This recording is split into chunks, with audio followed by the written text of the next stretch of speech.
de l'avoir fait comme on l'a fait en autonome, c'est sûr que je préférerais ça plutôt que de faire un voyage organisé, c'est sûr. C'est pratiquement tous des trucs qu'on a vécu parce qu'on était en autonomie. Si on avait été dans des groupes, dans une structure un peu plus organisée, on n'aurait pas... Non, puis ça rajoute du spicy, ça rajoute du fun, ça rajoute du challenge. Ça a été cool. On a passé comme un 5-6 jours au Botswana. Pas d'épicerie, pas de station-service, aucun accès à acheter de l'eau, de la nourriture, pas de réseau. Et en fait, il n'y a aucun animal qui va aller déchirer une tente pour manger les humains. Ils ont de la bouffe, là. Tu sais, les lions, ils ont des gazelles à manger. Nous, on fait pas partie de la chaîne alimentaire. Bienvenue à bord du podcast Les Backpackeuses. Installez-vous confortablement. Le départ de cet épisode est prévu dans quelques secondes.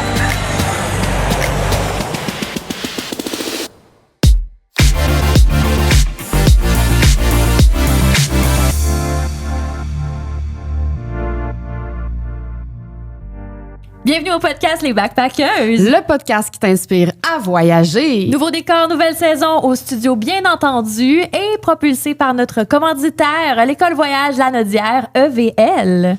Ce podcast est animé par Charlie Rousseau, comédienne et humoriste, et moi-même, Pascal Roas, coach en voyage, qui aide les femmes à amener plus de voyages dans leur vie. Aujourd'hui, on est vraiment excités parce qu'on reçoit deux aventurières vraiment badass, Véro et Patricia. Bienvenue au podcast. Merci. Bonjour. Merci de nous accueillir.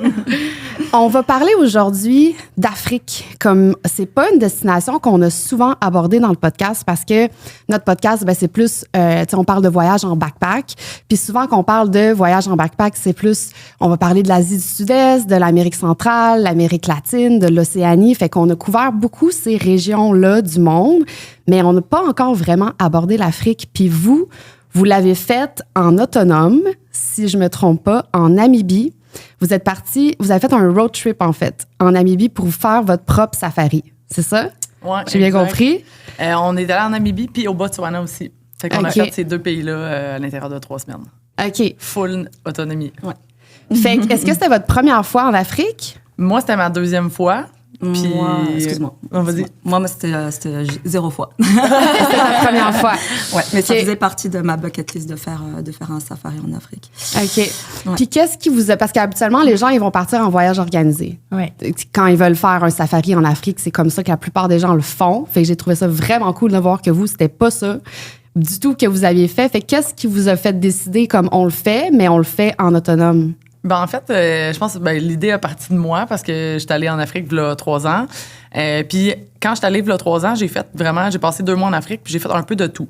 Fait que j'ai fait 1 semaine en autonomie avec un Jeep avec une de mes copines. Après ça, j'ai fait 1 semaine tout organisée avec un groupe, un guide et tout. La bouffe était faite, l'horaire était déjà préétabli. Fait que j'ai connu les 2 mondes. J'ai fait du bénévolat là-bas aussi. J'ai travaillé dans des sanctuaires avec des animaux. Puis après ça, j'étais à Cape Town. J'ai fait des hostels là-bas aussi. Fait que j'ai fait un peu de tout dans mon voyage. Puis moi, je me suis dit, je veux retourner en Afrique parce que c'est vraiment, vraiment une place incroyable. Puis il n'y a pas d'autres places dans le monde qui ça ressemble à l'Afrique. Mm-hmm. Au niveau de la faune, au niveau de la culture, au niveau des paysages. C'est vraiment une autre planète là, complètement. Puis je me suis dit, je veux vraiment y retourner. Puis probablement que dans ma vie, je vais y retourner encore plusieurs fois. Puis là, je me suis dit, en ayant connu l'autonomie, puis en ayant connu les tours guidés, je me suis dit, je suis capable de le faire. Je sais comment l'organiser. Je sais comment m'y prendre pour louer un Jeep, les réservations et tout. Fait que j'avais comme un petit bagage de mon voyage précédent pour y retourner. Puis je voulais vraiment connaître l'autonomie complète pendant un plus grand nombre de semaines. Puis j'aurais pu aller toute seule aussi parce que j'ai voyagé quand même vraiment souvent toute seule dans ma vie. Mais un voyage en Afrique, quand tu pars en Jeep, c'est vraiment cool de partager ça avec des personnes que t'aimes. Ouais, ben oui, j'imagine. Puis là, j'ai semé une petite graine. Fait que là, j'en ai parlé à Patricia il y a quelques mois. Puis là, finalement, après ça, c'est elle qui était comme, là, quand est-ce qu'on organise? Genre, OK, j'embarque. Puis ça a vraiment pas été long qu'elle me dit, genre, je suis vraiment willing, on le fait. Puis là, j'ai dit, tu sais, Pat, t'es consciente que on va être en autonomie, là. Puis là, elle était comme, ouais, moi, j'embarque dans tout. Je suis vraiment willing d'embarquer dans ce projet-là. Puis finalement, on est parti. Puis ça a été complètement fou. Tu parles quelle langue là-bas? C'est quoi, comment on se débrouille? La langue officielle en Namibie, je sais que c'était l'anglais. En fait, ils parlent anglais. Donc, il n'y a pas eu vraiment de barrière de langue. OK. Donc, Ok. ça a été vraiment bien à ce niveau-là. Fait qu'il parle bien l'anglais. Ouais. OK, Ouais, cool. vraiment, là, pour vrai, ils parlent mieux anglais en Afrique. Mais en tout cas, dans les pays que j'ai fait, là, mettons, auparavant, j'avais fait, mettons, au Kenya, Tanzanie, Afrique du Sud, Namibie aussi. Ils parlent vraiment mieux anglais qu'en Amérique du Sud. Ouais. OK. C'est vraiment... c'est cool, vraiment mais c'est bon à ouais. savoir. Je savais Vraiment, pas ça. ils apprennent ça à l'école aussi. Ok. Fait que, tu sais, comme leur anglais est excellent. OK. Fait qu'il y a Même pas si trop c'est de vraiment barrière de bon. langue. Ouais. OK. Fait que Ouais. c'est un des trucs qui fait en sorte que tu vas pouvoir parler avec les locaux si t'es pas dans un tour organisé, justement, Vraiment. pour retrouver ton chemin ou si t'as une question, si t'as quoi que ce soit, ben au moins tu peux parler avec le monde que tu croises. Ouais, OK. ouais.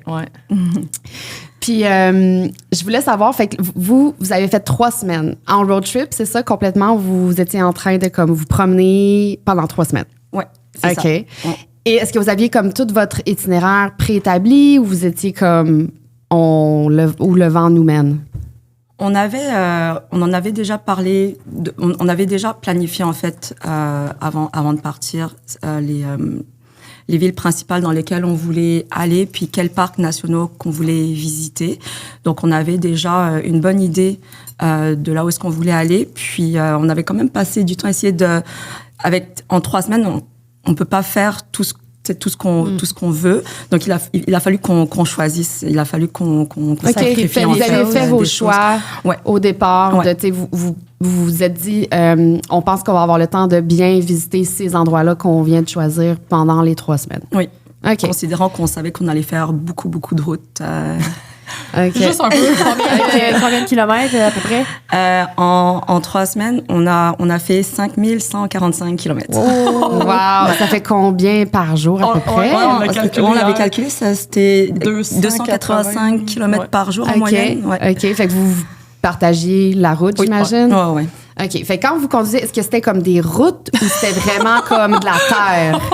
On a eu de tout. OK. C'est une très bonne question. Ouais, Fait que vous avez fait beaucoup de off-road? Pas mal. Ben, en fait, Presque au Botswana, c'était presque juste ça. ouais, là. c'était surtout au Botswana que Ouais. les conditions de route étaient plus challenging. Ouais, on l'a Ok. rebaptisé le Botswana, le Botswana. Ah, OK. Oh my God. ouais. Est-ce que vous êtes resté pris dans la boîte? Hein? Ouais. OK. Une fois. La première soirée. Oh, wow. Comment vous avez juste piné puis vous êtes sorti à Non. some point? Non, en fait, c'est moi qui conduisais, puis on s'en allait dans un genre de petit camping, là, que la dame nous attendait, puis elle nous avait dit, conseillé d'arriver avant la noirceur. Puis là, des fois, ça prend du temps. Là, faut arrêter à l'épicerie, faut arrêter, retirer de l'argent. Puis là, on avait une grosse journée. On était parti de Windhoek, qui est la capitale de la Namibie, puis on avait traversé au Botswana dans une journée. Fait que c'était beaucoup de route. Puis on est arrivé, puis il faisait déjà noir. Il était peut-être 7h, 7h30. Elle nous avait donné des instructions vraiment claires. On avait des ponts à traverser, des rivières à traverser. Puis un endroit où il fallait traverser une rivière, puis il y avait de l'eau et de la boîte. Puis, j'ai pas vraiment beaucoup d'expérience en conduite dans de la boue. Fait que quand j'ai vu ça, j'ai fait je vais passer dans la boue au lieu de passer dans l'eau parce que je vois pas à quel point c'est ouais, profond. ouais. Ben oui. Il faisait noir, donc. Ben oui, c'est en plus. En plus, c'était comme la nuit. Ouais, donc je suis passée dans la boue et là, on est resté pris. Puis là, on était en gogoune dans l'auto. Notre strap était vraiment comme à une place impossible à atteindre. On avait comme rien. La strap vraiment. pour justement te sortir Ouais. d'un Ouais. terrain glissant, là, genre? Ouais, OK. puis finalement, on a été chanceuse, vraiment chanceuse, parce qu'on avait du réseau. Puis là, quand j'ai vu qu'on avait du réseau, j'ai fait OK, je vais essayer de contacter la dame, la propriétaire du camping. Puis là, je l'appelle. Ouais, on est pris dans la boîte, mon premier pont. Là, il est comme OK, j'ai envoyé mon mari. Fait que ça a pris peut-être 15 minutes. Son mari est arrivé avec, je pense que c'était peut-être son gars. Puis, en dedans de peut-être une demi-heure, là, ils nous ont tiré avec leur Jeep. Il y avait un 4x4 OK. aussi. Puis, ils nous ont tiré, puis on était sortis. Mais, tu sais. Mais seul, mettons pas de réseau. On était pris là, on avait la boîte à Vous dormiez dans le moitié char. de la roue, ouais. Ouais, elle avait essayé quelques affaires justement pour essayer de Ouais. nous sortir Ouais. de là, mais. Mais là, vous étiez dans un camping. Fait que à ce moment-là, Ben, Fait on que était non, sur le Sur chemin. la route pour y aller. Pour y Pour y aller. On OK. était peut-être à 15 minutes du. OK, du campement. c'est ça. Fait que Ouais. vous étiez pas comme en plein milieu de la... Je sais pas si on dit la savane. Ouais, non, pas trop. Non. Il y avait quand même des maisons pas trop loin. Fait que si eux, ils n'auraient pas répondu, on aurait peut-être pris une petite marche de 10-15 minutes puis aller cogner une maison, là. Mais OK. j'imagine qu'ils doivent être quand même habitués parce que tu sais, la saison des pluies commençait. Puis il y a des chemins qui sont vraiment faites pour passer à ces endroits-là. Puis, mais c'est ça. Puis c'est vraiment beaucoup de véhicules qui sont aussi 4x4. Là, mais c'est ça ma question. Mais je sais que ça paraît un peu évident là, quand tu vas justement faire des safaris puis tu vas te promener en Afrique. J'imagine que t'as pas une Kia Rio. Là. Non, c'est ça. C'est comme, j'imagine que c'est pas mal tout. Ils louent toutes les places de location de voitures. C'est des Jeeps puis des gros RAR 4x4. Ouais, puis tu sais, t'as vraiment la fonction 4 high, 4 low, tu peux barrer le différentiel. Fait que t'as comme toutes les étapes de genre, si t'es pris, t'en essayes un, si ça marche pas, t'essayes l'autre puis l'autre. Puis, tu sais, il y a vraiment des conditions de route variables. Là. On a conduit sur autant, tu sais, dans de la garnotte, là, si je peux dire. On a conduit dans de la boue, on a conduit, des fois c'était juste, on était sur une route relativement sèche, puis il y avait des trous d'eau, fait qu'on traversait les trous d'eau, on savait jamais la profondeur. Oh shit. On a conduit dans du sable vraiment mou. À ce moment-là, il faut dégonfler les pneus. Fait que, quand tu fais des trucs dans le désert. Ouais, fait que tu sais, il y a comme plein de petits cues qu'on s'est fait donner au fur et à mesure du voyage, en parlant avec des locaux aussi. Puis on a appris un peu sur le tas, là, mais on n'a pas eu de grosse bad luck de conduite, mettons, à part le premier soir. Mais c'était bien que ça arrive le premier soir parce qu'on a appris de cette... Est-ce que vous étiez comme à la base à l'aise avec la mécanique d'une voiture? Tu sais, mettons, moi, j'ai jamais changé de flat dans ma vie encore. Parce que ça fait comme juste 2 ans que j'ai une auto, là, comme je suis vraiment pas mécano. Est-ce qu'il fallait quand même que vous ayez ça? Comme des réflexes mécaniques un peu? Moi, j'avais jamais conduit de Jeep auparavant. OK. Mais je suis quand même bonne conductrice dans la vie. Je me considère comme une bonne conductrice dans la vie. Puis, je sais que Véro, elle est quand même très, très débrouillarde dans la vie. Puis, elle est déjà mécanicienne de base en aéronautique. Donc, OK. J'étais entre de bonnes mains. J'étais entre de bonnes mains. Quand même une vraiment bonne opportunité pour toi, là. Ouais, avec quelqu'un qui connaît l'Afrique, qui est mécanique dans la vie. C'est ce que je comprends. Exactement. Je dis à tout le monde que j'aurais pas pu partir avec une meilleure personne que Véro pour faire ce genre de voyage.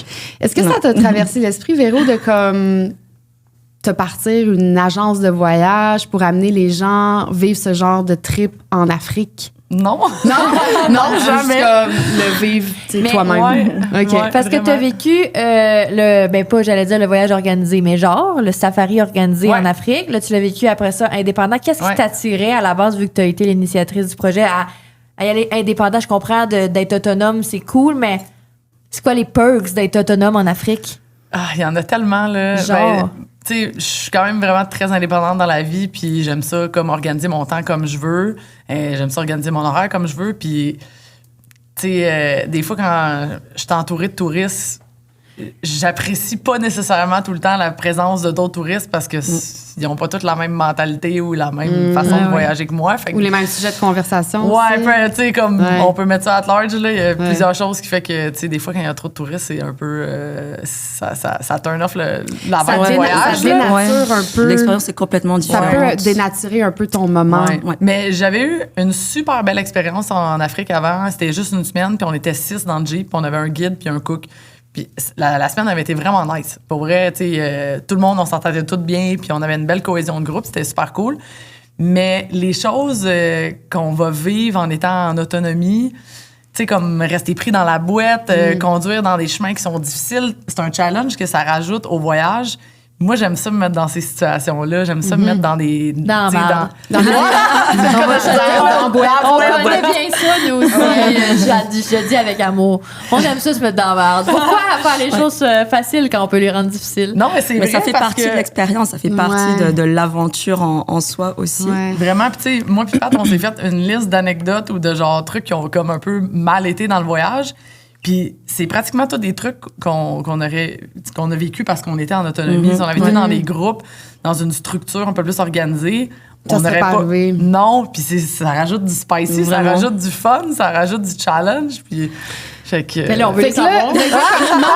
Non seulement t'es en plein milieu de la, on dit du savane. Oui. Bon, avec des lions, avec plein, tu sais, comme parmi les plus gros animaux qui existent sur la planète, mais comme en plus, tu veux en plus le challenge de t'es tout seul, si jamais t'arrive quoi que ce soit. Tu sais, c'est comme genre émotion forte par-dessus. Moi, c'est le genre d'émotion que je recherche quand je pars en voyage. Puis on a vécu pas mal là, dans le voyage. OK. Fait que mettons votre moment où vous avez été le plus sur l'adrénaline. Sur l'adrénaline.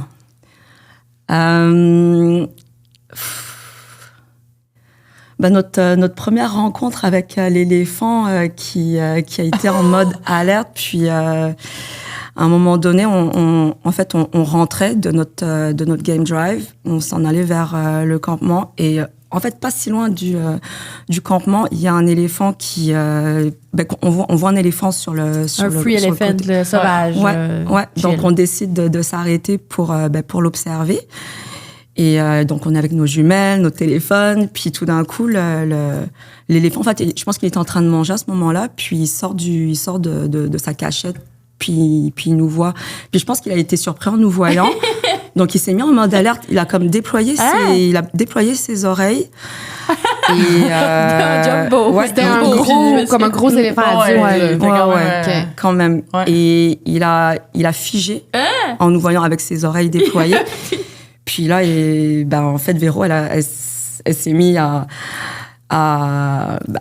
elle s'est mise à ranger ses jumelles. OK, je pense qu'on va s'en aller parce qu'en fait, il avait l'air d'être prêt à charger en fait, mais il a juste commencé. Vous étiez à combien de mètres, mettons, de lui? On n'était pas si loin, peut-être une dizaine de mètres, peut-être. OK. C'était pas voulu. Là, non, on était dans un petit chemin de sable, puis il y avait comme vraiment beaucoup de végétation, puis en tournant un coin, il était là. Fait qu'on a fait comme... Vous avez quand même fait un face-à-face impromptu avec un éléphant. Quand même. C'est le genre de truc que, tu sais, comme tu dis, ça peut juste arriver en Afrique, là, australe. Oui. C'est fou, là. C'est fou. Moi, ça me fait parce que je sais que je vais le vivre dans ma vie, ce moment-là, mais je l'ai pas encore vécu. Je suis comme, oh my God, j'ai tellement hâte. C'est surtout qu'un éléphant, c'est pas nécessairement mal. En fait, il y en a qui sont malins. Je t'en avais conté des histoires du Sri Lanka. Toi, t'es traumatisé avec les éléphants au Sri Lanka. Il y avait des endroits où tu pouvais pas te promener la nuit parce que les wild elephants, justement, ils peuvent te charger. Puis tout ça. Puis, tu sais, ils sont pas méchants, mais on s'entend-tu qu'un coup de trompe te revole? Tu sais, mettons, même s'il veut pas te faire de mal, c'est un animal très imposant et voilà. Donc, mais j'imagine aussi que les animaux sauvages là-bas, c'est un peu comme ici où on voit pas des ours en plein centre-ville. Fait que j'imagine que tu vois les animaux sauvages plus quand tu sors de où il y a des maisons, des résidences puis tout ça. Oui, en fait, ceux qu'on a vus proches de la ville, on a vu des babouins, des fois qui traversaient comme l'autoroute, l'autoroute, une grande route, mettons. C'est fou, ça. Sinon, en ville, non, on n'a pas vu tant de grands animaux. Non, c'était surtout des vaches puis des ânes. Ouais, sur le bord des chemins. Des ânes, ouais. Il y a comme des chèvres, des moutons, ça, il y en avait beaucoup sur le côté des routes. C'était probablement des élevages, mais eux autres sont comme en liberté, par exemple. Ils sont tagués, mais ils sont en liberté, ils sont pas dans des pâturages. Fait qu'on roulait, je pense qu'on en a vu beaucoup entre la Namibie et le Botswana. On a fait genre 8-10 heures de grande route, là. Il y en avait beaucoup sur le côté, puis là, des fois, tu ralentis, puis là, ils sont dans le chemin, puis t'es content. Il fallait qu'on ralentisse souvent, justement, parce qu'ils traversent la rue, souvent. Donc, il fallait faire quand même attention avec ça. Puis, moi, je retourne dans la savane. Oui, vas-y. Dans la savane. Parce que les villes. Est-ce qu'on dit comme le Big Five ou Big Four, tu sais, comme des Big Five, des gros animaux sauvages en Afrique que tu veux voir quand tu fais un safari? C'est lesquels, puis est-ce que vous les avez tous vus? Alors, il y a le lion, le buffle, le rhinocéros, le léopard et... L'éléphant, j'imagine. L'éléphant. L'éléphant. Et il y en a un seul qu'on n'a pas vu, malheureusement. Attends, let me guess, le léopard. Ouais. Tout le temps caché. Ça doit être difficile. C'est ça. Au Sri Lanka aussi, j'ai rushé, j'ai vu une queue puis des fesses. Dans un arbre. Mais quand même. Ouais, mais il était dans l'arbre. Il était dans l'arbre, là. Puis il y a une queue genre, puis des fesses. T'as vu ses petits... son petit motif, là? Oui. J'ai vu sa queue. Ça. Il dormait dans l'arbre. Ouais, ils sont vraiment durs. Mais ils sont durs, puis justement, ils sont camouflés, puis tout. Surtout dans les arbres, tu sais, quand on faisait les game drive, là. Quand tu dis game drive. Ouais, game drive, c'est le nom anglais pour dire un safari. Ah, OK, game drive. C'est quand tu fais des conduites dans les parcs pour regarder les animaux. Là. Fait que quand on faisait les game drive, on avait une map. Moi, j'avais downloadé une application avec toutes les maps de tous les petits chemins dans les parcs. C'est quoi cette application-là? Je pense que c'est comme Africa for Trail, quelque chose comme ça. Je pourrais vous le redonner après, mais ça l'a tellement été un game changer dans le voyage, là. Pas avoir ça, tu rentres dans un parc, là, il peut y avoir 8 millions de chemins, là. Puis ils se croisent tous, puis tout l'environnement se ressemble. Là, tu peux pas te donner une référence sur tel arbre, telle roche. Mettons, ça doit être les guides, eux, ils doivent connaître cette application-là. J'imagine que oui. Bon, ils ont leur propre carte, là, je sais pas. Oui, ils connaissent, ils ont leur ils connaissent le parc par cœur Mais aussi. eux, ils suivent, ils ont des talkie-walkie, puis tu sais, c'est ça qui. Ouais. Tu sais, ils Aussi, suivent. Quand ils il y en se a parlent. un qui voit, exemple, un Ouais. léopard que tout le monde veut voir, ben là, ils se calent, puis Oui, tout le monde y va. Fait que tu exactement. suis les trucks, puis ils vont te mener à quelque C'est chose. ça. Ouais. Fait que Mais- il y a personne qui vous avertit de comme, hey, il y a une bande d'éléphants là-bas ou quoi que ce soit. Non, c'est ça, mais pour vrai, pas cette application-là, on serait perdu pas mal plus. Vous seriez encore. On dans s'est le déjà parc. perdu. Hein. on s'est perdu Ah oui? aussi. Dans un parc ou. Oui. OK, comment vous en êtes Mais sortis? juste note, on va mettre l'application en description de l'épisode pour ceux qui nous écoutent. Fait que Ouais, c'est l'application, on va la vraiment mettre. cool. OK. Ouais. Ouais. Bon. Fait que quand vous êtes perdu, Je sais pas. Donc, c'était Véro qui conduisait. J'aime que tu le précises. quand on s'est perdu, c'était pas moi qui conduisais. Je me rappelle pas honnêtement, mais. Ouais, ben en fait, on s'est vraiment éloigné des trails qu'il y avait sur l'application. Je sais pas trop comment. Mais en fait, ça non, s'est c'est qu'il y avait arrivé. une trail. Sur l'application, il y avait comme un chemin, mais à un moment donné, dans la savane, là, le chemin, c'est comme effacé. Tu sais, normalement, quand on faisait un chemin, il y avait des traces de pneus, on pouvait quand même suivre. Puis à un moment donné, il n'y avait plus de traces de pneus. Puis j'ai fait, on va continuer. Moi, je vois la ligne sur mon Ouais, application. je pense pas que on s'est pas perdu de façon intentionnelle. Ben non, je m'en doute bien. C'est juste qu'à un moment donné, on suivait des traces de Jeep. Puis, à un moment donné, on s'est rendu compte qu'en fait, on n'était pas sur une des trails qu'il y avait sur l'application. Donc, on a essayé de retrouver notre chemin en essayant de suivre des trails, des traces de pneus.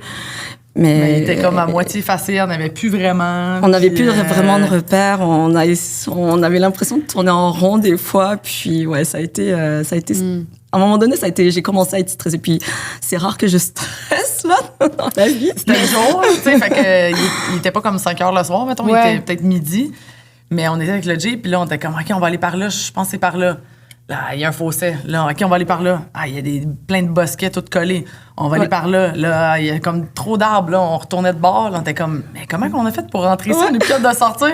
Ça nous a pris plus qu'une heure, au moins une heure. minimum Ouais. pour comme sortir de là. Moi, je dirais 2 heures. Sans penser, ça a eu l'air long. Est-ce que vous mais utilisez finalement- juste votre téléphone ou vous aviez comme un GPS avec vraiment, tu sais, une façon de voir comme là, on sait pas trop où on est où, mais on se dirige vers le nord actuellement, tu sais, comme un système de navigation comme un peu plus sophistiqué ou. Ben, il y avait pas de on n'a pas loué, mettons, de GPS avec le véhicule, mais tu sais, on avait quand même notre Google Maps, tu sais. On savait il est où le nord, là, on savait il était dans, mettons, notre camping est dans cette direction-là. Mais on tournait en rond, puis à un moment donné, on était comme juste, on arrivait tout le temps à des dead-ends. Ah, on peut pas traverser là. Là, on revirait de bord, on est pris. On fait juste comme, C'est ça, était juste pris. on essayait justement avec le GPS du téléphone de se diriger vers une des trails ou de la route principale. Mais il y avait toujours un obstacle qui faisait en sorte qu'on ne pouvait pas passer. Donc, il fallait qu'on trouve un moyen de détourner. OK. Mais quelqu'un peut comme s'en sortir en utilisant son téléphone, l'application, Oui, puis c'est ce qu'on a fait. tu fais le road trip de cette façon-là. Quand même bien, OK. là, ouais. Ouais. OK. Puis quand vous dites camping, là, je veux savoir, parce que moi, le camping, j'aime pas ça, mais je suis sûre que dans l'Afrique, j'adorerais. Mais c'est-tu genre tente? C'est-tu genre petite cabane sur le top du Jeep, comme on voit sur Instagram? Oui? Ouais. Ah, OK, Ben, ça, c'est j'aimerais ça, ça. la Jeep qu'on a louée venait avec un équipement de camping, avec, On the top. avec une tente sur le toit. Fait qu'il y a pas, t'as pas de sable dans le raie, puis t'as pas d'araignée qui te pique, là. Il y a d'autres choses, par exemple. Est-ce que vous avez eu, tu sais, comme araignée, scorpion, truc genre dans votre tente? Pas dans votre tente? Non, pas dans notre Non, temps. mais on a fait, on est tombé, je suis tombée nez à nez avec un scorpion pendant que je cuisinais à un Ouais. moment donné, dans le camp. Un tout petit scorpion là, j'ai fait appel à Véro pour qu'elle vienne T'as voir. fait quoi, Véro? T'es chasseuse de scorpions à tes heures? Non, c'est Pat. Ah, OK. Ouais, moi, j'étais comme. Ouais, pour vrai, j'aime tous les animaux dans la vie, les Ben là, araignées. je comprends. Tu sais, comme des araignées, je trouve ça cute. Tous les insectes. Mais un scorpion, je trouve ça particulièrement comme un. Ben, ça Je sais peut pas te si tuer, c'est hein. Puis plus ils sont petits, plus ils sont dangereux. Puis, Oui, j'avais peut-être pas forcément conscience. Moi, je pensais le laisser juste là pour qu'il vive sa vie. Ben, tu sais, by the way, puis j'imagine qu'il y en a qui sont plus venimeux, puis d'autres moins. Les là. Mais petits. tu sais, en Basse-Californie du Sud, j'ai fait un trip justement avec Anna Rose, notre amie Anaïs. Ouais. On était là, puis c'était comme, genre, on a vu des centaines de scorpions. Là. Ils étaient partout parce que c'est très, très aride. Puis à chaque fois que, tu sais, eux, ils vivent dans des vieux morceaux de bois. Puis là-bas, il y a comme plein tout le temps des vieux morceaux de bois comme sur les plages sauvages. Fait que là-dedans, c'est plein de scorpions. Vous en avez Puis on avait une dans lampe. vos couvertes ou dans Oui, vos... oui, exactement. Fait que, parce qu'on dormait directement sur les plages, là, comme sur le sable. Ben, on avait un matelas, mais on était directement sur le sable.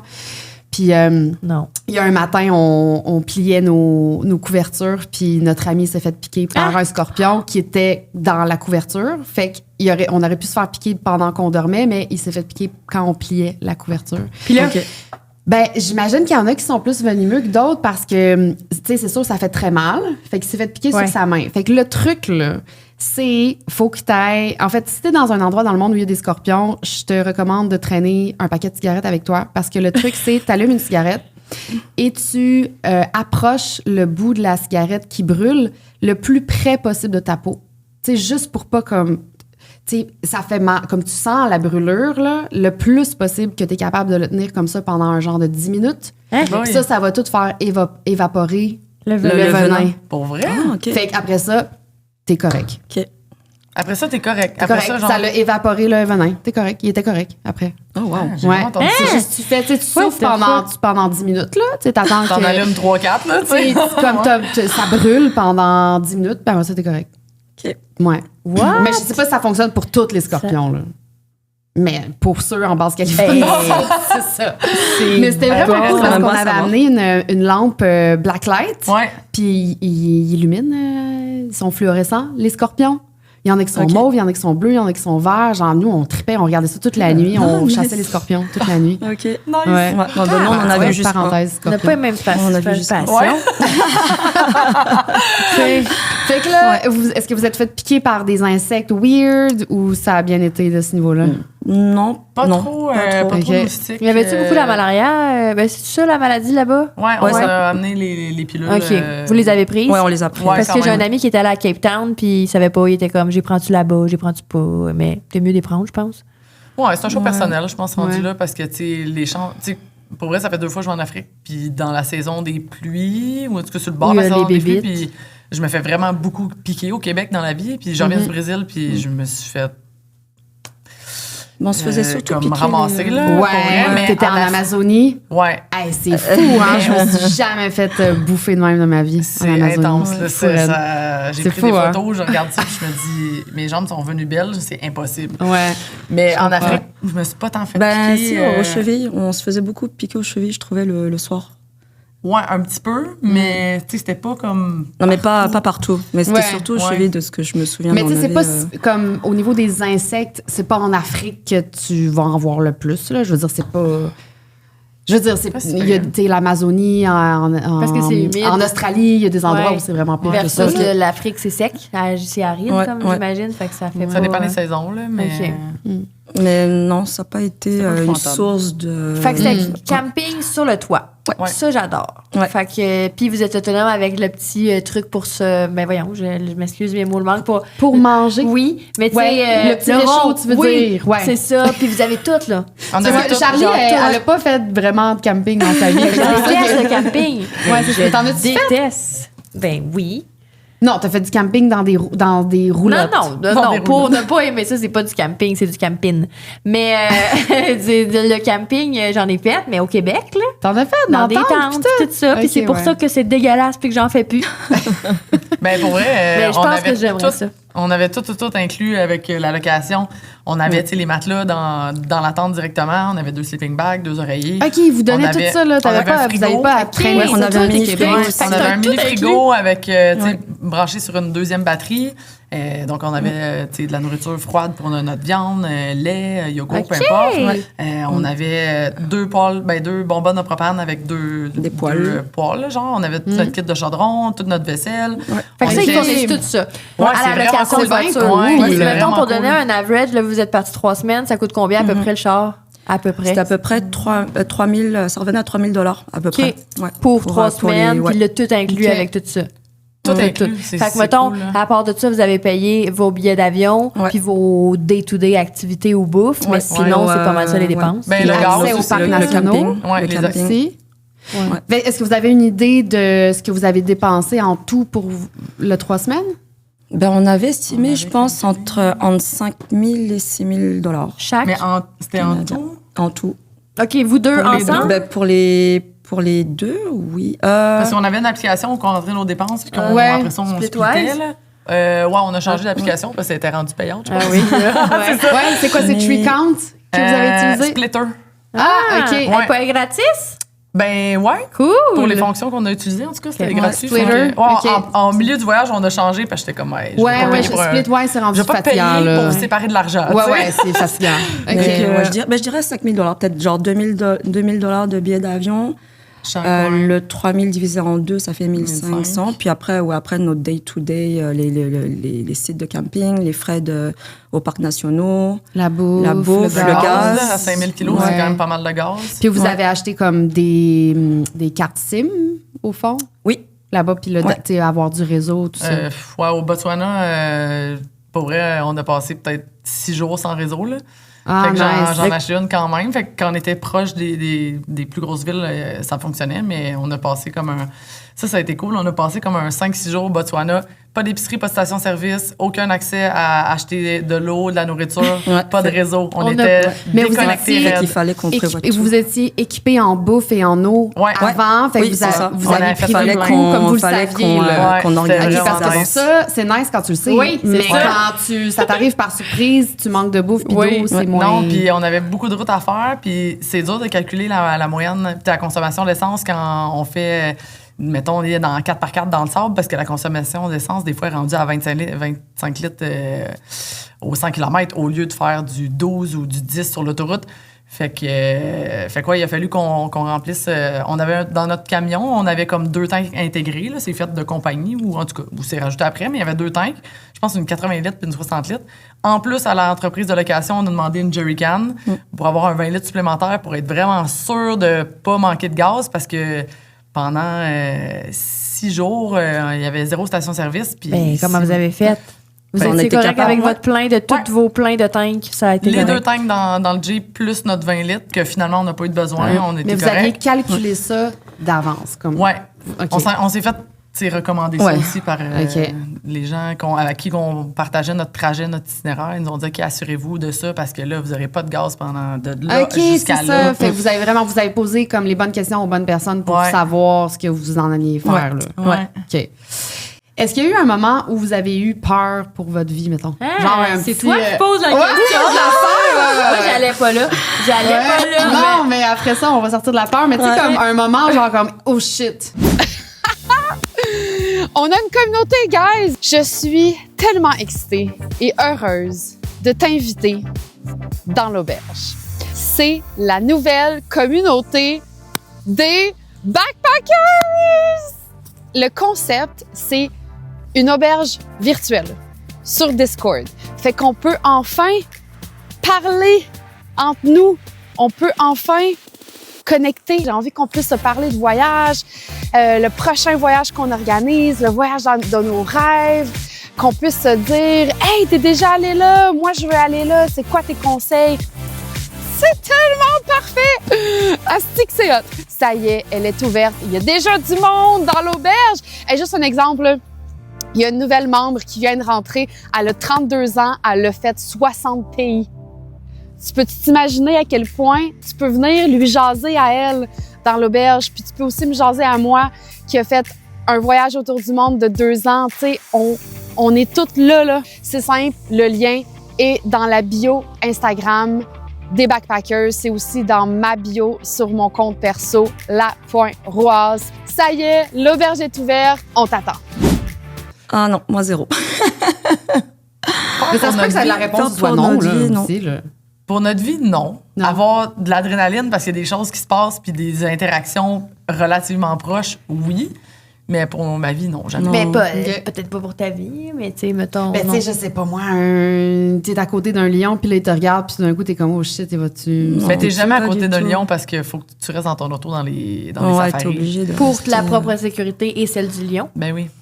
Ouais. Parce que, mais est-ce que c'est arrivé qu'il y en a qui sont venus comme vraiment proches de votre voiture? Il y a déjà eu des lions qui sont passés devant notre Jeep. mais Elle se foutait de... ouais, elles faisaient leur vie. Leur attention n'était pas vraiment vers les Jeeps en tant que telles. Ben, j'imagine que, tu sais, c'est ça, comme si vous... sont habitués. Oui, Ouais, c'est un ça. gros Jeep, c'est une grosse boîte en métal, c'est pas leur pour proie, eux. là. Ouais, Non, ouais, Ils c'est s'en ça. foutent. Le temps C'est que ça, t'es fait pas chier. c'est ça, en autant qu'on les dérange pas, ils vont pas venir nous Mais tu sais, déranger. mettons, j'ai déjà vu des vidéos sur les réseaux sociaux que, ben, c'est... que je sais pas pourquoi, le lion ou la lionne, elle venait très, très proche, puis comme elle attaquait, là. Peut-être que c'est des gens qui l'ont attirée avec des choses, de la viande ou je sais pas. Ouais. Mais tu sais, comme elle voulait attaquer, si c'était pas des portes fermées, elle rentrait, là.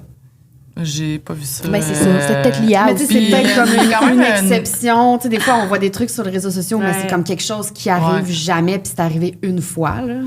Moi, mettons, de mon côté, là, un moment qui m'a peut-être plus marqué que Pat, là, mais ben, elle aussi, remarque. Mais, mettons, c'était pas une interaction où on était comme nous super proches, mais ben oui, en tout cas, vous allez comprendre. C'était une... Je me rappelle plus. On était rendu peut-être au milieu de notre itinéraire au Botswana, puis on est allé dans un camping qui était un peu différent des autres qu'on avait fait avant. C'était un camping qui était vraiment dans le wild. Fait qu'il n'y avait pas de clôture. Il y a certains terrains campements que il y a des clôtures, puis tous les gens qui sont à l'intérieur de cette zone-là, ils n'auront pas d'interaction avec des animaux parce que c'est vraiment séparé.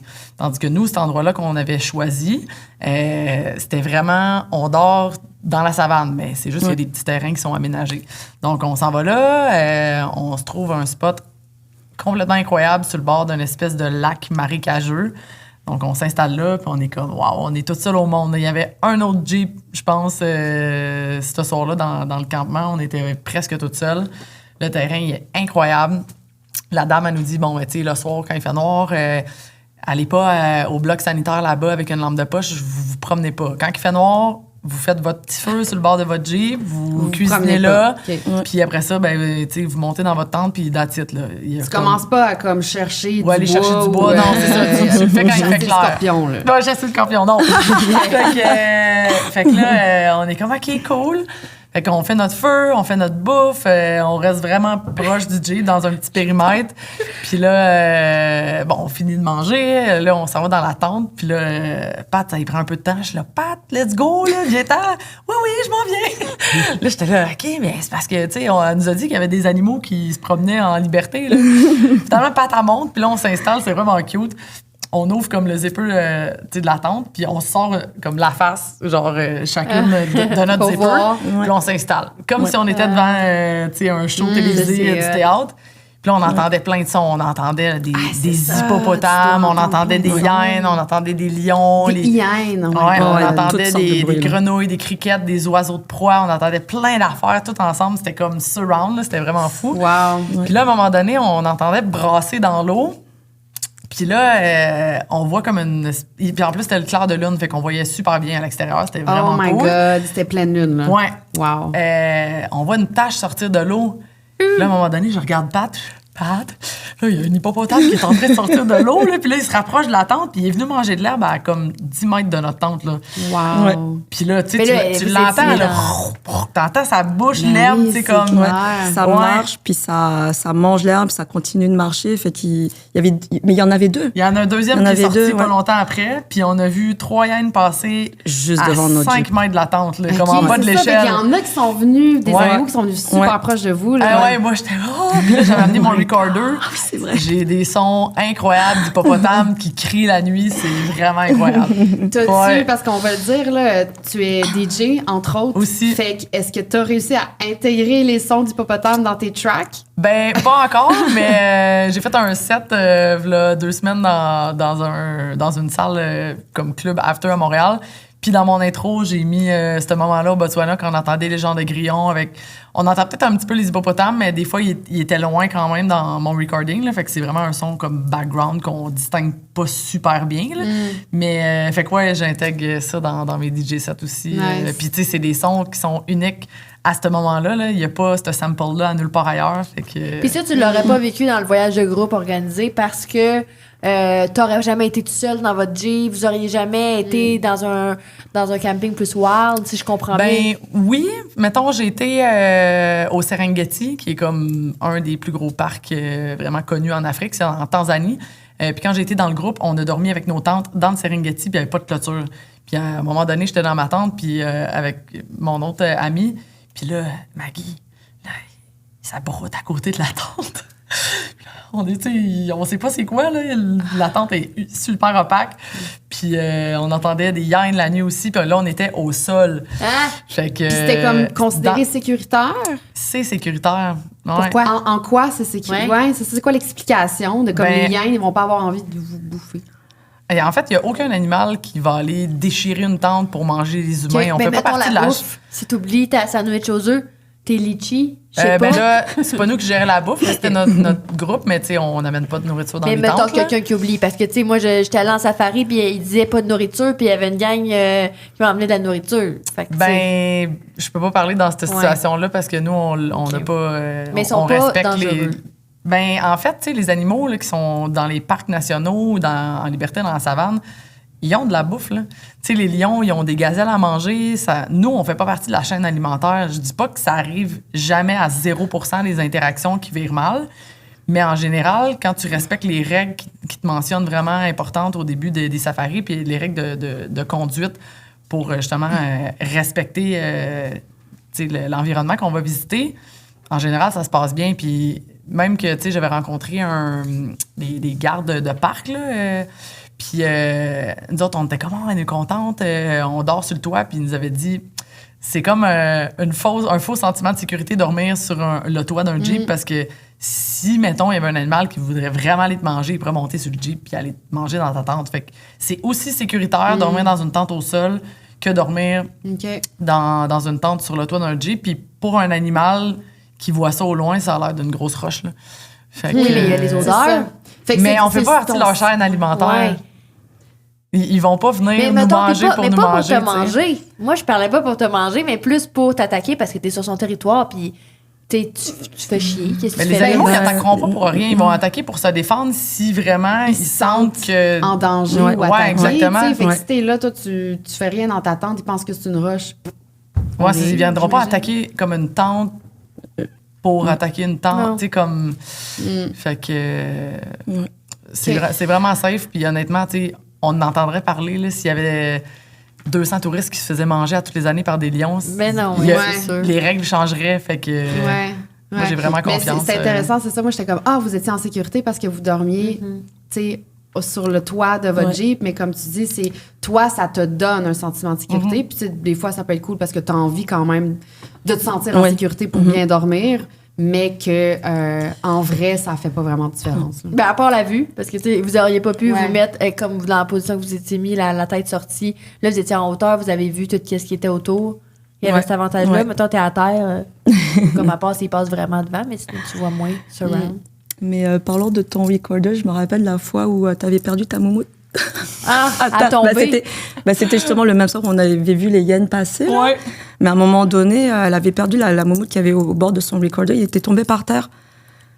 Puis là, je voulais pas qu'on le laisse par terre toute la nuit parce que je voulais pas qu'un animal le prenne ou quoi que ce soit. Fait que j'ai dit, Véro, est-ce que ça tente d'aller le chercher? Elle me dit, non. Fait que j'y suis allée moi-même. C'était la nuit? Là, oui, c'était la nuit. C'était la nuit. Puis je dis, écoute, ça va prendre 5 secondes. Là, c'est quoi les chances qu'en 5 secondes que j'allais en bas, prendre la moumoute, puis remonter, qu'une hyène vienne m'embêter? 10 minutes avant, il y avait 2 hyènes qui passaient. Just saying. Mais tu sais, comme tu dis, même si t'es au sol à ce moment-là, c'est la même chose que si t'es sur le toit, sur le Jeep. Si la hyène est capable d'y aller. Là, ils sautent pas, là, les hyènes, ça saute pas. Non, mais ils sont capables de monter. J'imagine. Je suis pas sûre que... non, je suis pas sûre non plus. Non, ça saute pas. Puis c'est des charognards aussi, fait qu'ils attaquent pas. Ils vont manger les restants, beaucoup, les hyènes. Parlant de ça, j'ai vu sur Facebook, parce que t'es allée avec ta caméra. C'est comme c'est toi qui as pris les photos qui sont sur ton Facebook. C'est impressionnant. Puis à un moment donné, il y avait, je pense que c'était une bande de lions. Possible. Qui mangeait une proie. Tu sais, comme on voyait vraiment, je sais pas c'était quoi exactement la proie, là, mais est-ce que cette scène-là, c'était très loin de toi, puis t'as vraiment comme utilisé ton zoom pour prendre ça, ou c'est quoi cette scène-là exactement? En fait, en fait, on s'en allait C'était dans l'Okavango. On sortait de Morelli, Ouais. je pense. Oui. Ouais. Et puis, en fait, il y avait quelqu'un qui nous avait indiqué, quelqu'un qui nous a dit, il y a des lionnes que vous pouvez voir dans telle direction. Donc, on est excités parce que c'était nos premières lionnes. Donc, on est allé dans la direction à laquelle qu'on nous avait indiquée. Puis, on a découvert 3 lionnes à l'ombre d'un arbre en train de manger. Je sais pas trop c'était quoi là. C'est un buffalo. Ah, c'est un buffalo. Ok. OK. Fait que là, vous êtes allés quand même proche, au fond. On était quand même. Ouais. On était quand même on était quand même relativement proches. Moi, je dirais qu'on était quand même relativement proches. On avait réussi à s'approcher à peut-être un 10 mètres, je dirais, là. 15, 20, je sais pas. Ok. En tout cas, on les entendait manger, là.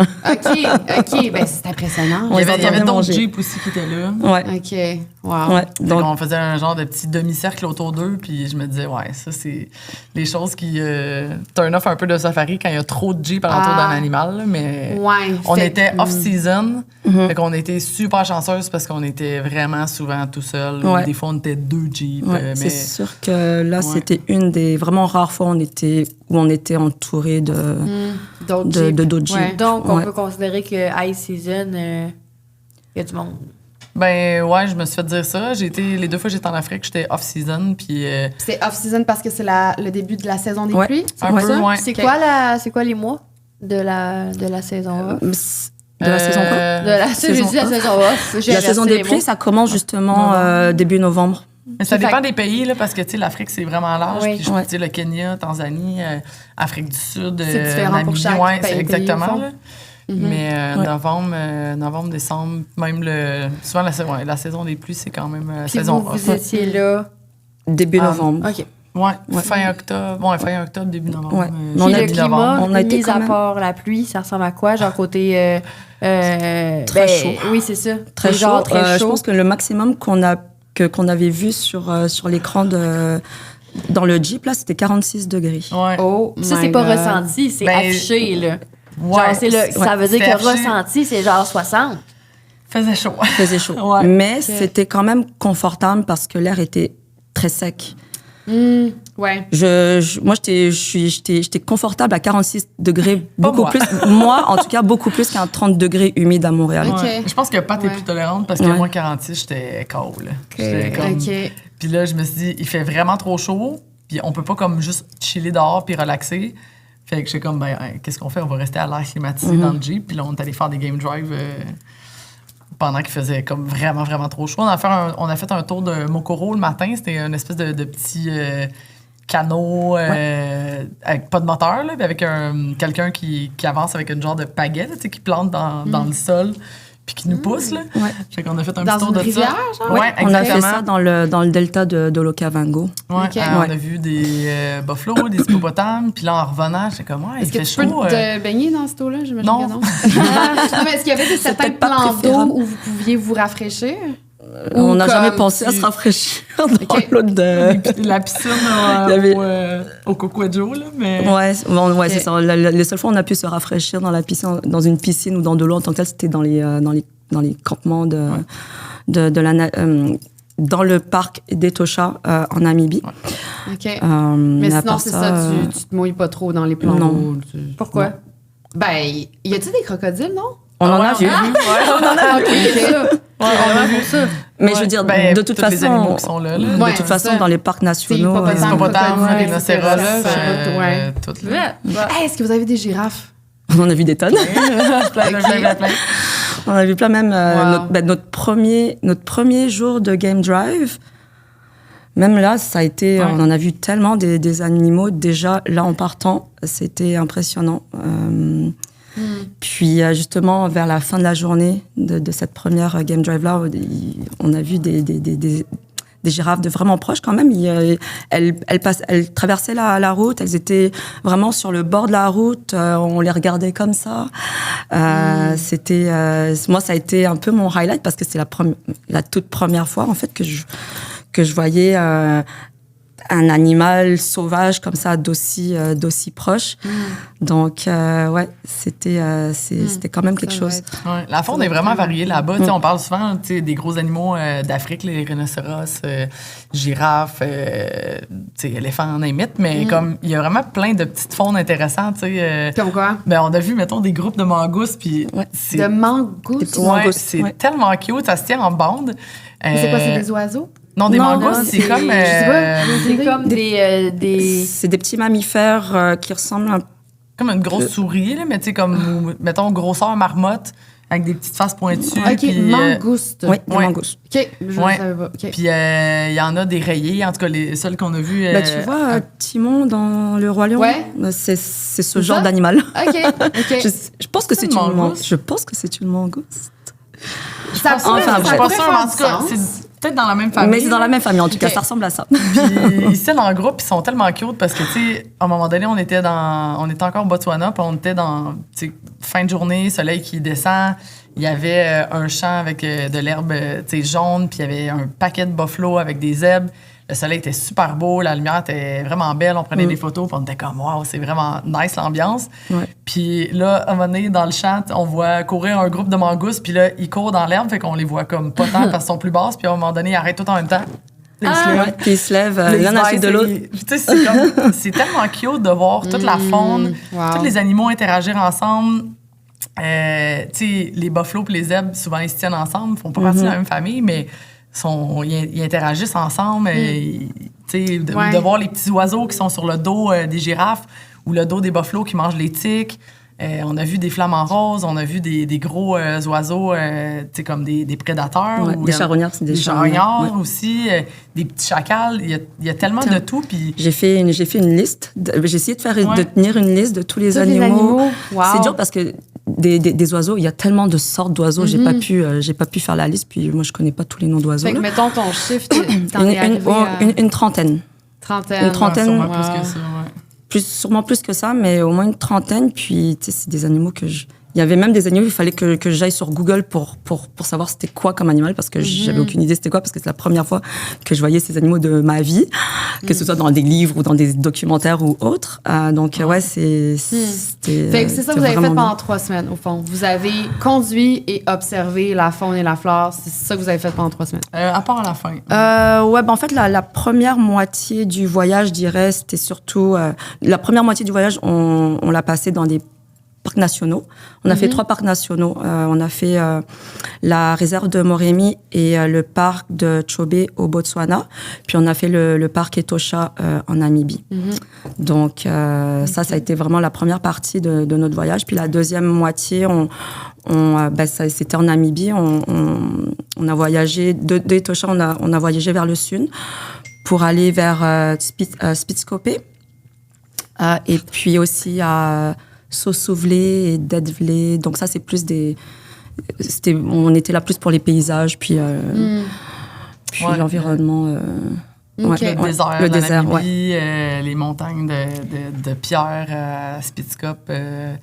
Aussi, on a vu des flamants roses aussi dans ce petit chemin-là. J'ai fait un DJ set. Oui, j'ai vu ça. Ouais, que j'ai filmé en Namibie. C'était quoi ça? Ouais. Je veux dire, comment vous avez vécu ce moment? Au fond, vous vous êtes installé pendant une journée. Vous avez trouvé comme un spot où tu te sentais inspiré? Je le savais que je voulais faire un set là-bas parce que j'étais allée il y a 3 ans à Spitskope. Puis je me suis dit, si je fais un DJ set en Afrique, j'aurais aimé ça en faire un dans un parc national avec des animaux en background parce que, bon, mon nom d'artiste, c'est Vie sauvage. Puis un jour, j'aimerais ça faire un DJ set avec des animaux en arrière de moi, mais ça s'est pas vraiment bien prêté. Puis ça aurait peut-être pas été sécuritaire non plus, les endroits qu'on a visités. Puis, il faut quand même être aware de où tu t'installes en nature. Là, donc, à Spitskope, le paysage était vraiment hallucinant. Là. Elle m'avait... avant qu'on parte en voyage, elle m'avait parlé de cette idée-là. C'était vraiment une idée, on n'avait pas prévu à ce moment-là de faire un DJ set, mais elle m'avait parlé de l'idée, elle m'avait dit « Ah, j'aimerais ça ». Fait que moi, l'idée restait en tête parce que je voulais essayer, je me suis dit ça serait génial, en fait, qu'on le fasse.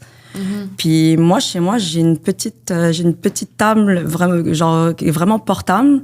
Je me suis dit, une table tournante. Ouais, une table tournante, une DDJ 400. Je me suis dit, pourquoi pas l'amener? Fait que vous l'avez amené avec vous dans vos bagages. Ouais.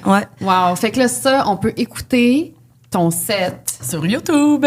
OK. Fait qu'il est disponible sur YouTube. Oui, absolument. Okay. Fait qu'on cherche Vie sauvage. Stéthoscope, c'est un peu dur à. Ouais. Mais tu sais, si on va juste sur ta chaîne Vie sauvage, au fond, ça va être un des derniers vidéos qui Ouais, j'ai pas beaucoup de vidéos encore que moi j'ai publiées, fait que ça va être facile à trouver. Mais sinon, tu peux aller sur sa page Instagram, elle a un Linktree, lien Linktree, puis sur le Linktree. On peut le mettre dans la description. Oui, non, mais on va tout mettre ça, on va tout mettre dans la description. Fait que sur Instagram, Vie sauvage, tu as ton Linktree, on trouve ta chaîne YouTube, on trouve le DJ set. Aussi. Là, mais, à Spitzka. Ouais, c'était vraiment un beau moment avec le coucher du soleil. C'est vraiment une place. C'est un des plus beaux paysages que j'ai vu de ma vie. J'en ai fait des voyages là, partout dans le monde. Là. J'ai fait une 30aine de pays, mais cet endroit-là, c'est vraiment magique. Là. Qu'est-ce qui est magique de cet endroit-là? C'est dur d'écrire, faut être là. Mais c'est quoi? C'est des montagnes? C'est quoi? C'est un peu de tout. Oui, les montagnes. C'est des montagnes, c'est des formations de roches. Ouais, c'est des formations de roches. Milliers d'années. Là. Ouais. Okay. Mais c'est tellement unique, en fait, comme paysage. Je pense que c'est ça qui fait la beauté de la chose, c'est que c'est le genre de paysage que tu retrouverais pas ailleurs. Tu peux passer des heures à te promener entre des pierres, à trouver des genres de petits passages secrets. Il y a des pierres qui sont déposées sur d'autres pierres, puis sont toutes rondes. Puis tu te dis, mais comment ils ont atterri là? Ouais. Il y a des monticules de roches. C'est vraiment... On dirait que tu es sur une autre planète, là.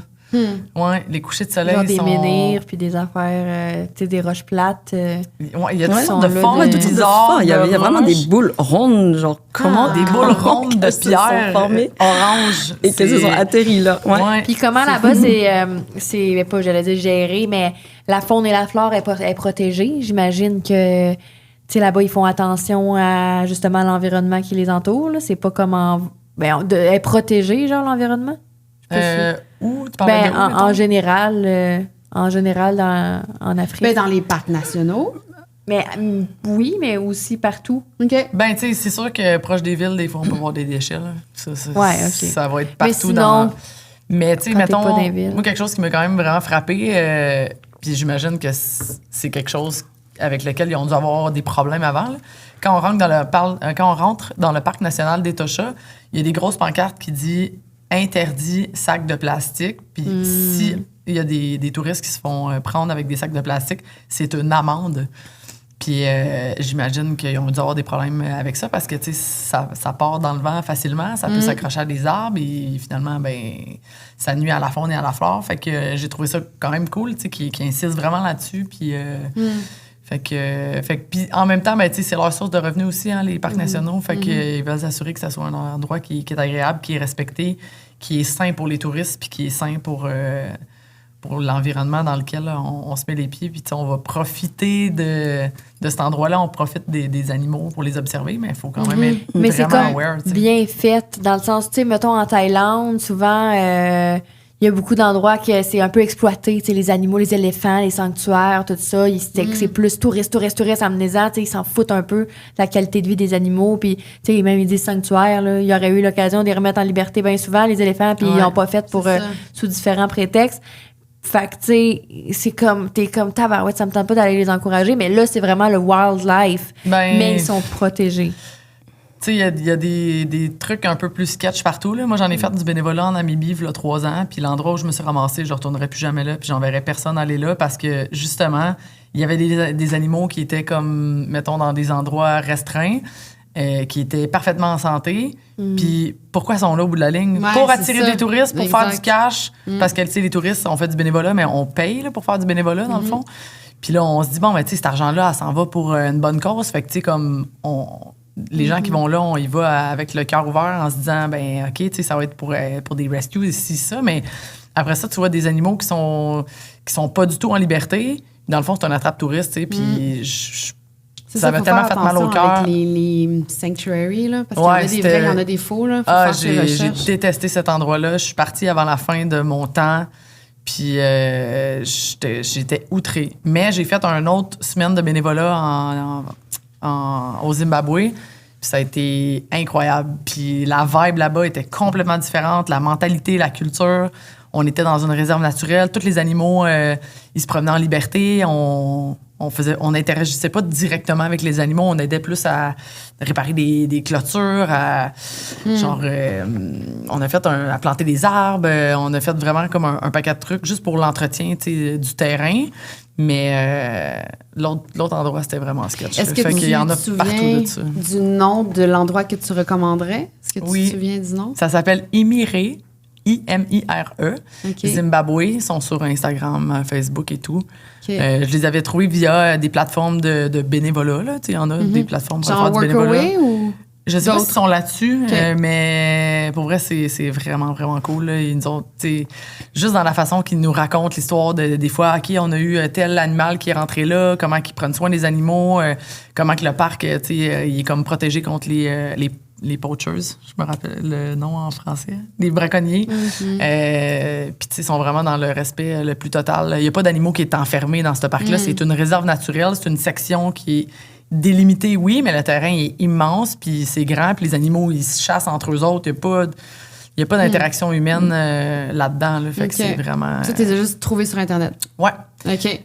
On va le mettre dans la description. Ça aussi, ouais. Tu sais, parce que c'est ça, tu peux décider d'aller en Afrique en voyage organisé ou en faisant du volontariat dans un endroit que tu trouves, puis t'espères bien tomber, ou en tout cas, tu lis les reviews, ou en autonome.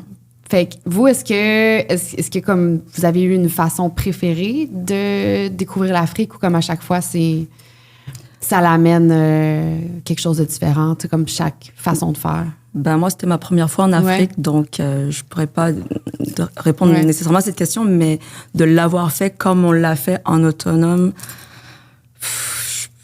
c'est pas... Je pense que c'est sûr que je préférerais ça plutôt que de faire un voyage organisé, c'est sûr. Tu leur ferais en autonomie? Oui, absolument. Peut-être pas toute seule. Ça, c'est toujours bien de le faire à deux ou à plusieurs. Mais moi, j'essaie autant que possible, en fait, d'éviter justement les tours organisés dans mes voyages en général. Ouais, OK. Fait que est-ce que vous recommanderiez, aux femmes, mettons, qui nous écoutent, est-ce que vous pensez que c'est quand même accessible à toutes les femmes qui nous écoutent de faire ça, ou est-ce que 100%. Ouais. Ben, si tu as le goût de l'aventure puis tu es autonome. Oui, c'est ça, exactement. Faut quand même, je pense qu'il faut quand même aussi avoir un certain sens de la débrouillardise aussi et de l'aventure. Mais oui, ça se fait carrément. On l'a fait, donc. Fait que t'as pas nécessairement besoin d'être allé en Afrique avant, de bien connaître ou d'être une backpacker, mettons. Expérimenté. C'est sûr que pour Véro, de l'avoir déjà fait une fois dans le passé, c'est sûr que ça nous a beaucoup aidé aussi. Oui, vraiment. Okay. Je pense que si je n'étais pas allée avant, ça aurait été plus dur de s'organiser là-bas parce que, tu sais, c'est pas le même genre de voyage que des hostels. Puis, tu sais, c'est que tu arrives là-bas, tu loues ton Jeep, mais après ça, tu sais, il faut quand même que tu prévois un peu comment que ton itinéraire va se passer puis qu'est-ce que tu as de besoin. Puis, des fois, il faut que tu réserves tes campings à l'avance parce que des fois, tu veux aller là. Mais sur le chemin, il y a juste un camping.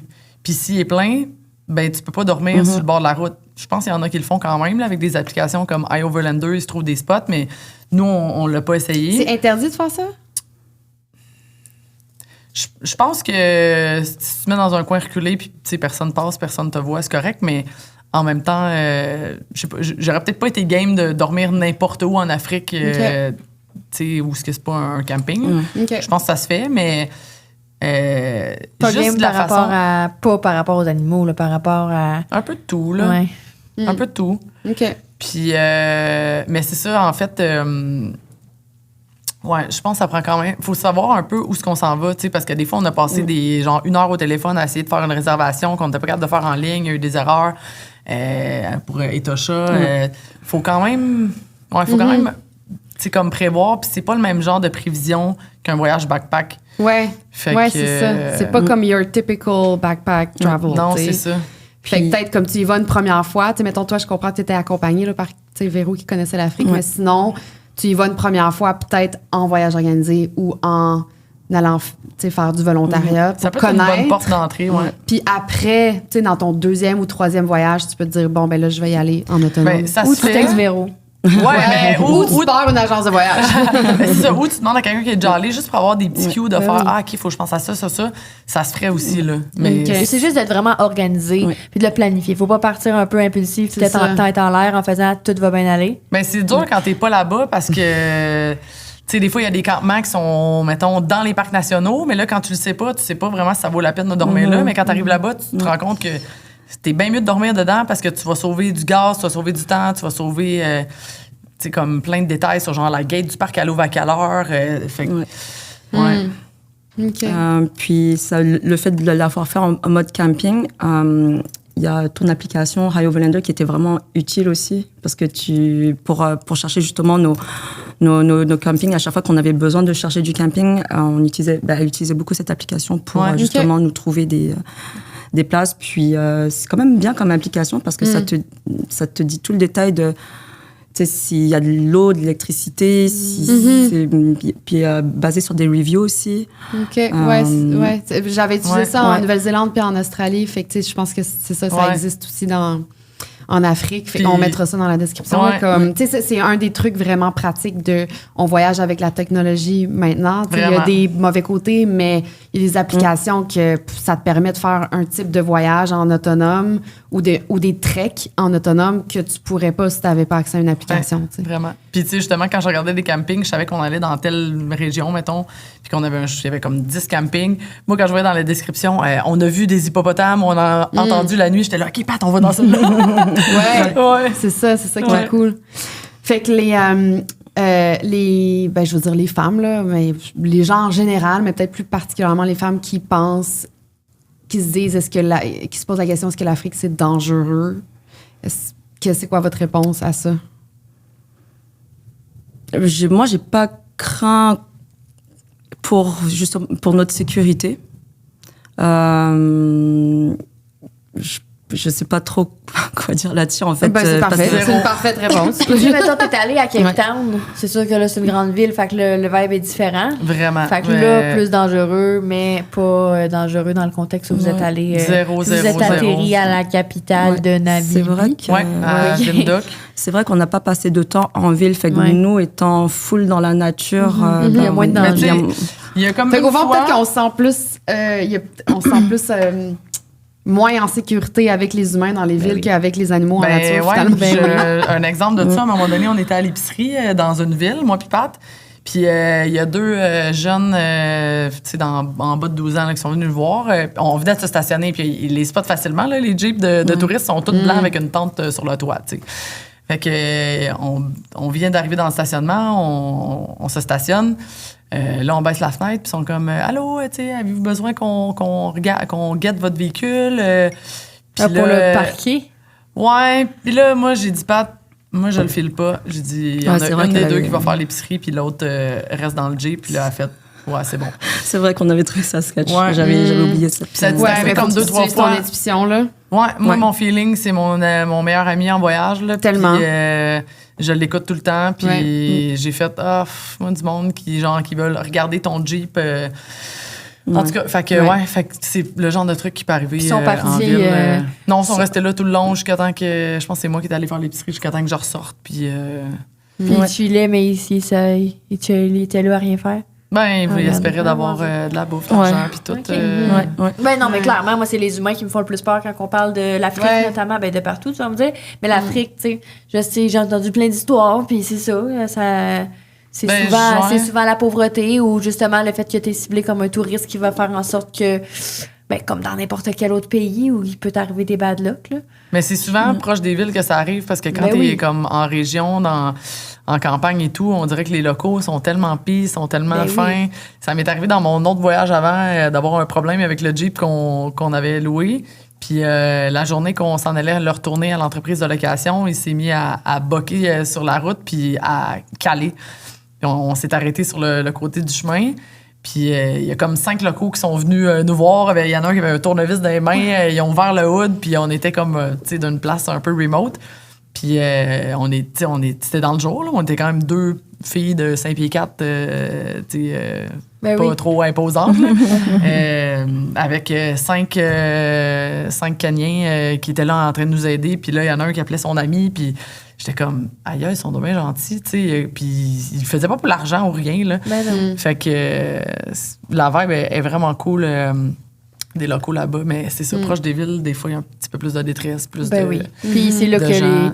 ils savent que c'est là qu'ils vont pogner les touristes. Ils vont pas prendre la chance de vous croiser si vous passez par là dans le trou de cul de l'Afrique. Là. Ouais. Puis, tu sais, même, c'est une autre chose aussi qui est arrivée, tu sais, quand on est allé mettre du gaz à la station-service avant de retourner le Jeep, tu sais, il y avait justement 2 employés qui faisaient le service, là, donc qui remplissaient les véhicules. Puis, c'est notre dernière journée, on s'en allait. Là, on était à 1 minute de l'entreprise. Donc, ils remplissent l'auto. Après ça, ils nous demandent, hey, tu sais, est-ce que vous auriez de la nourriture? Puis là, on se dit, tu sais, il nous restait comme quelques petits trucs qu'on n'avait pas mangé, genre un sac de riz. Fait que là, on est comme, on n'a plus grand-chose. On est en fin de notre voyage, on a comme un sac de riz. Tu sais, est-ce que tu le veux? Puis il était comme, oui. Là, on se dit, aïe, tu sais, lui, il a une job. Il travaille dans une station-service. Il fait le service aux autos. Puis il a besoin de demander de la nourriture en plus. Je me disais, crème, c'est fou comment on se rend pas compte des besoins qu'ils ont. Puis je sais pas c'est quoi ses conditions de travail. Es-tu payé? Es-tu au type? Fait que... Ouais, c'est ça. Ben, c'est ça. C'est la détresse, là, souvent, qui donne lieu à de la violence. Puis, tu sais, comme, je veux dire, c'est pas bon, mais à quelque part, il y a comme une raison pourquoi, des fois, c'est ça. Ouais. Bref. Fait que on est rendu au jeu EVL présenté par notre commanditaire. Ça veut dire quoi, EVL? L'école de voyage Lanaudière, EVL, en voyage longtemps. C'est un jeu, un petit quiz là. OK, rapide cool. là. On est rendu là. Parfait. Donc, puis tu peux participer aussi, Charlie. Oui. Ben dans le fond, il faut qu'elle va nous donner des... Je sais pas c'est quoi ce qu'elle va nous donner, mais des tendances pour 2026. Je pense aussi que ça a le rapport avec l'Afrique. Il faut deviner... Oui, c'est ça. Faut deviner quoi? Ouais. Fait qu'en fait, je vais donner 3 destinations africaines qui pourraient être tendance pour un voyage backpack en 2026. Et il y en a, fait que j'en donne 3, puis il y en a une qui est vraie. Il y en a une qui est identifiée pour être une destination tendance en 2026 pour un voyage backpack en Afrique. Backpack, par exemple. Ouais. OK. Fait qu'il faut deviner c'est laquelle qui est vraie. Puis en plus de ça, ben en fait, il y a comme, je vais poser 2 questions. Fait que la première fois, la bonne réponse, vous devez identifier si on parle d'un type de voyage d'aventure safe ou d'aventure hardcore. T'sais, aventure safe en mode, c'est accessible, tu peux le faire en solo travel, tu sors de ta zone de confort, mais tu sors pas de ta zone de sécurité, mettons.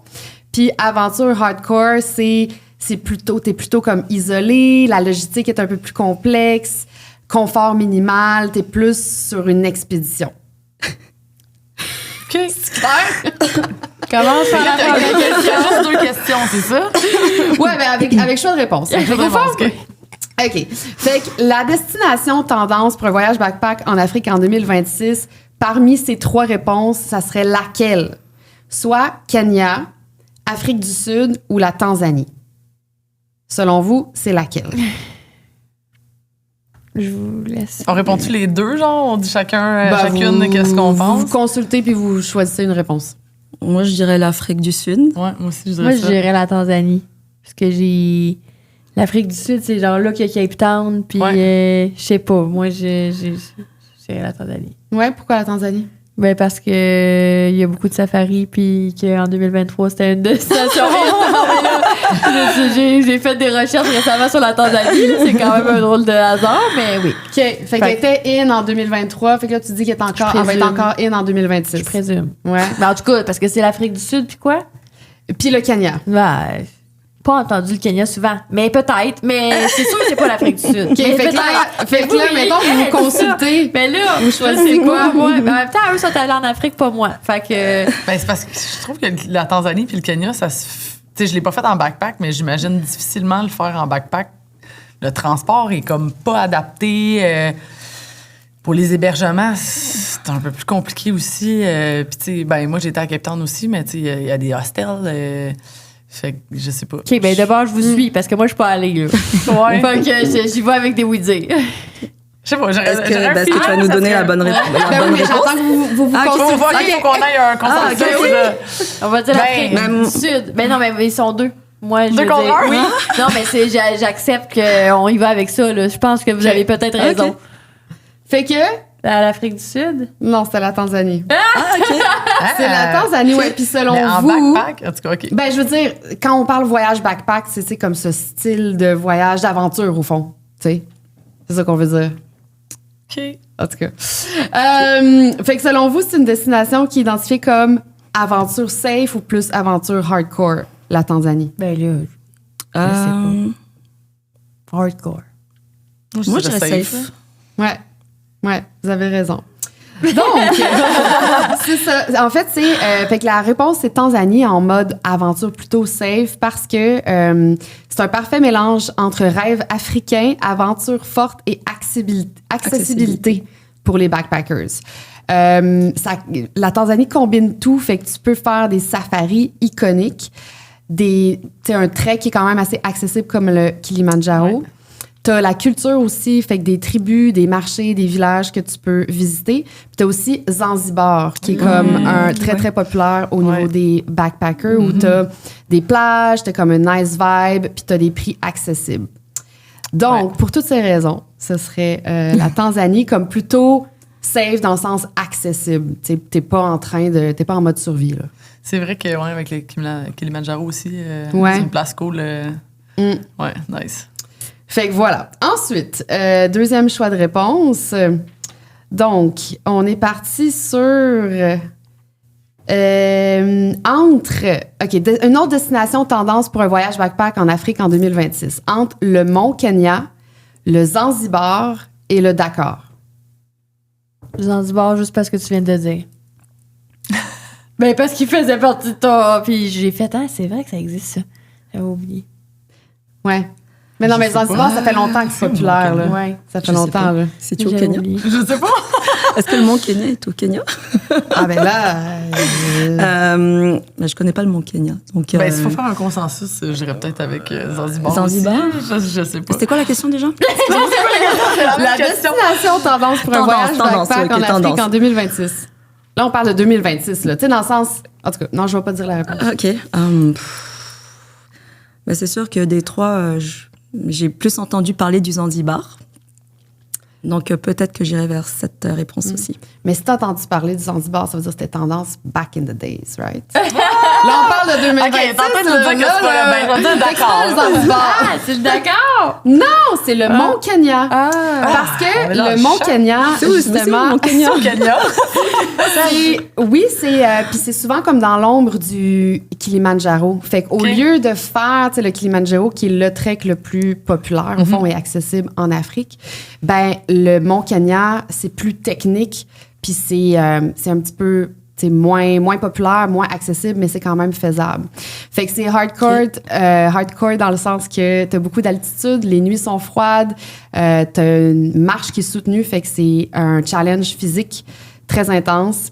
Fait que pour les voyageurs qui cherchent le sommet africain moins mainstream que le Kilimandjaro, ben tu peux faire le Mont Kenya. Fait que ça, c'était... Ok. Je l'ai un peu dit, là. C'est comme ça, c'est plus en mode aventure hardcore, le Mont Kenya. OK. Ça me parle. Ouais. Dans notre prochain tournoi en Afrique.